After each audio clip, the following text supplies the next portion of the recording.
La mentira fue posicionándose en los medios de comunicación en los últimos 18 meses. Una historia sin duda terrible y catastrófica que demostraría en toda su crudeza, en la más terrible de sus crudezas, la incapacidad absoluta del gobierno del presidente López Obrador para cumplir sus funciones mínimas, proteger al pueblo de México. Cientos, ¿qué digo cientos? Miles de niños mexicanos terriblemente víctimas del cáncer han muerto debido a que el gobierno federal no ha entregado los medicamentos necesarios para sus tratamientos oncológicos. Niños, niñas que han muerto en los hospitales del sector salud de las diferentes entidades del país porque no hay medicamentos, porque no hay medicinas para tratar los diferentes tipos de cáncer que invadieron sus cuerpos. Niños asesinados por el gobierno del presidente López Obrador en general y por el subsecretario de Salud en particular, Hugo López-Gatell.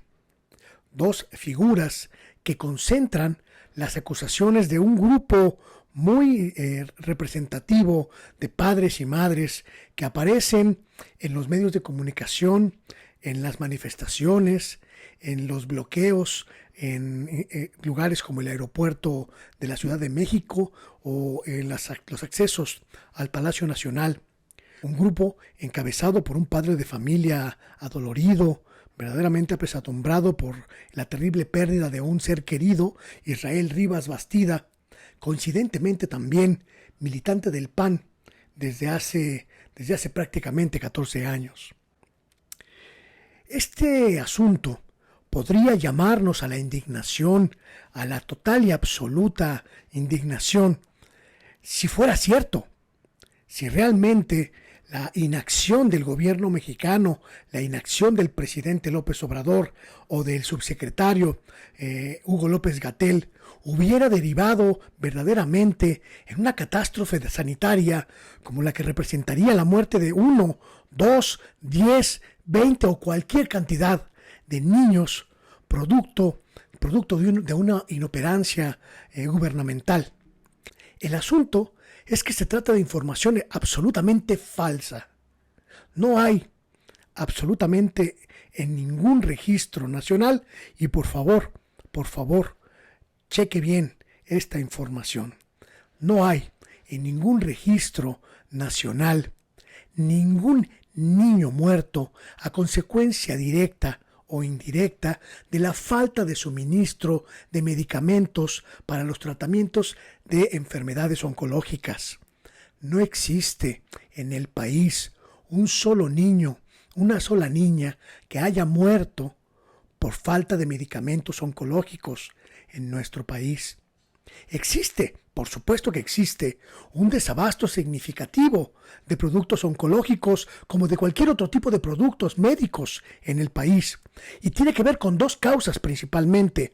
La primera, los grandes laboratorios nacionales e internacionales han estado dedicados durante los últimos 18 meses a priorizar el suministro de insumos y medicamentos relacionados con el COVID-19, con la enfermedad que provoca este virus y las subsecuentes secuelas. No es para nadie un secreto que el mundo entero ha vivido una pandemia que ha obligado a las grandes potencias y a los países pobres por igual a enfrentar el flagelo con todas las herramientas a su disposición.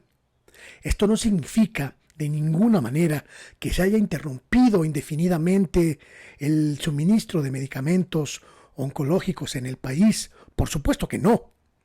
No ha habido ninguna persona en este país que pueda asegurar fehacientemente que ha debido esperar 4, 6 u 8 meses a que le suministren los medicamentos para sus enfermedades. Hay otro elemento que es muy importante analizar en este asunto. El enfrentamiento abierto y explícito del gobierno del presidente López Obrador, con un conjunto muy significativo de consorcios farmacéuticos que durante los últimos 10 años controlaron prácticamente todas las áreas de el suministro, distribución, comercialización y adquisición de medicamentos. Algo que el doctor Hugo López-Gatell, como encargado subsecretario del ramo, pues ha estado desarrollando, analizando y sobre todo combatiendo desde la posición de poder que le encomendó el presidente López Obrador. Para nadie tampoco es un secreto que el doctor López-Gatell pues ha sido cabeza de lanza en el combate abierto en contra de estos monstruos farmacéuticos que han controlado, que han acaparado el mercado de las medicinas en el país y que controlaban también el suministro a través del gobierno federal por dos vías: la vía de los contratos exclusivos que permitían entrar en prácticamente todas las áreas de la estructura farmacéutica gubernamental, y también por la vía de los convenios y los contubernios con las diferentes autoridades, tanto federales como estatales. Este asunto es importante evaluarlo en función no solo del impacto que ha provocado en el país a raíz de esta decisión de Estado de ponerle un alto a estos grupos farmacéuticos todopoderosos y monopolizantes, sino que también ha derivado en una situación muy interesante a nivel global. Las grandes farmacéuticas observan lo que está pasando en el país y están haciendo, en consecuencia, ajustes a sus dinámicas de comercialización. Estamos hablando de una reestructuración de los canales oficiales mediante los cuales se adquirían millones, cientos de millones de dosis de todos los medicamentos que se requieren para los cuadros diferentes de salud que operan en el sector público de nuestro país. No se trata de ninguna manera de un asunto trivial. Estamos hablando de poderosos consorcios farmacéuticos de índole internacional que están buscando por todos los métodos y con todos los instrumentos a su alcance de derrotar al gobierno mexicano en su estrategia de cambiar la forma en la que se adquirían y en que se beneficiaban quienes distribuían los medicamentos en México. Una guerra en la que forman parte los medios de comunicación. ¿Cómo iba a ser de otra manera? Muchos de ellos sometidos por conveniencia o por convicción a los intereses de estos grupos farmacéuticos, muchos de estos ligados a políticos que también financiaban o financian a los medios de comunicación. Una maraña, como podemos empezar a notar, muy compleja, pero además muy profundamente arraigada en nuestro país. Estos contubernios, estas redes de complicidad, fueron tejiéndose a lo largo de muchos años, de muchas décadas, por los grupos que controlaban el suministro y la adquisición de medicamentos en el país, los grupos priistas y panistas que durante las últimas 2 décadas fueron desmantelando el aparato sanitario y con él desmantelando las instituciones que eran útiles para su funcionamiento, como Birmex, la empresa productora de vacunas e insumos médicos para el sector salud mexicano, que en los años 80 y 90 del siglo pasado era punta de lanza en América Latina en la producción de vacunas y de insumos para la salud. Este desmantelamiento corrió en paralelo con la entronización de los grupos farmacéuticos internacionales que se aliaron con políticos mexicanos para crear redes que favorecieran la adquisición de productos, pues con contratos convenientes, contratos exclusivos, algunos de estos supercontratos multimillonarios, sin competencia, sin licitación en muchos casos, y que además permitiera crear toda una red en la que los beneficiarios principales, por supuesto, nunca eran los ciudadanos y las ciudadanas del pueblo de México.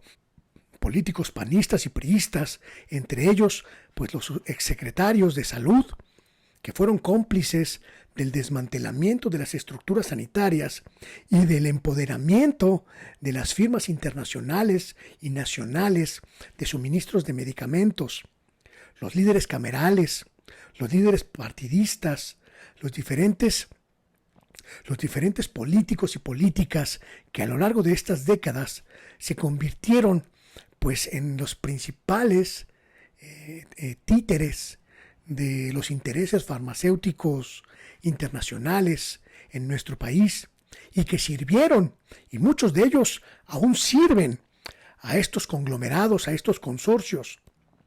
Estamos viviendo una guerra en la que uno de los bandos ha sido capaz incluso de utilizar la figura de padres y madres justamente preocupados por la salud de sus hijos enfermos de cáncer para crear una narrativa perversa, una narrativa siniestra que no solo desinforma, sino que incluso llega a ser criminal. Si a alguien tenemos que responsabilizar por la falta de medicamentos, sin lugar a dudas, es a Felipe Calderón, es a Vicente Fox, es a Enrique Peña Nieto, es a Ernesto Zedillo, es a Carlos Salinas de Gortari, que permitieron, por la acción, el desmantelamiento total de las estructuras de producción, distribución y suministro de medicamentos en el país. Si a alguien tenemos que responsabilizar de la catástrofe hospitalaria que vive este país, es a los gobiernos de Salinas, de Zedillo, de Fox, de Calderón y de Peña Nieto. Si a alguien tenemos que imputar algún crimen o algún delito derivado de la falta de medicamentos, es a todos esos políticos y políticas que durante años fueron el eslabón más siniestro del contubernio con las empresas farmacéuticas voraces y completamente insaciables. Hay una mentira que reiteradamente vuela en los medios de comunicación, la mentira de los niños con cáncer que han muerto por falta de medicamentos. Lo dijo el doctor Gatell en una entrevista muy reciente. Cada que va a cumplirse el ciclo de adquisiciones de medicamentos a gran escala por parte del gobierno mexicano, reaparecen estas voces indignadas que utilizan a los niños con cáncer para hacer una campaña siniestra de desinformación, de tergiversación y de ataque. Cada que va a haber un nuevo ciclo de adquisiciones, aparecen estos hombres y mujeres aparentemente dolidos, aparentemente lastimados por la falta de medicamentos oncológicos. El asunto es que cada que reaparece esta narrativa, la sociedad se polariza y es importante identificar dónde está el enemigo. El enemigo está en la desinformación. El enemigo está en la suplantación. El enemigo está en quien utiliza fotografías de otros países para hacerlas aparecer como los niños y las niñas mexicanos que reclaman sus medicamentos. Todos, absolutamente todos, estamos obligados a exigir al gobierno la celeridad necesaria para que cada enfermo y cada enferma de cáncer o de cualquier otra enfermedad tenga a su disposición medicamentos a tiempo, medicamentos adecuados y medicamentos seguros. Pero esa decisión, esa determinación, no pasa por las mentiras, no pasa por la tergiversación y no pasa por la extorsión que desde muchos medios de información, que desde muchos medios de comunicación se quiere ejercer. Es importante diferenciar las demandas genuinas de las campañas desinformativas y de las campañas golpistas. Es muy importante estar alertas. Tenemos que estar alertas porque en las guerras mediáticas, que cada vez se han incrementado más en intensidad y en virulencia, pues pueden quedar atrapados reclamos genuinos de la sociedad. Hay una mentira que recurrentemente vuela en el ambiente mexicano. Es la mentira de los niños que han muerto a consecuencia de la falta de medicamentos para atender el cáncer. Una mentira siniestra, una mentira inhumana, una mentira que merecería toda nuestra condena y toda nuestra enérgica oposición. Yo soy Luis Guillermo Hernández y esto es El Oficio del Reportero.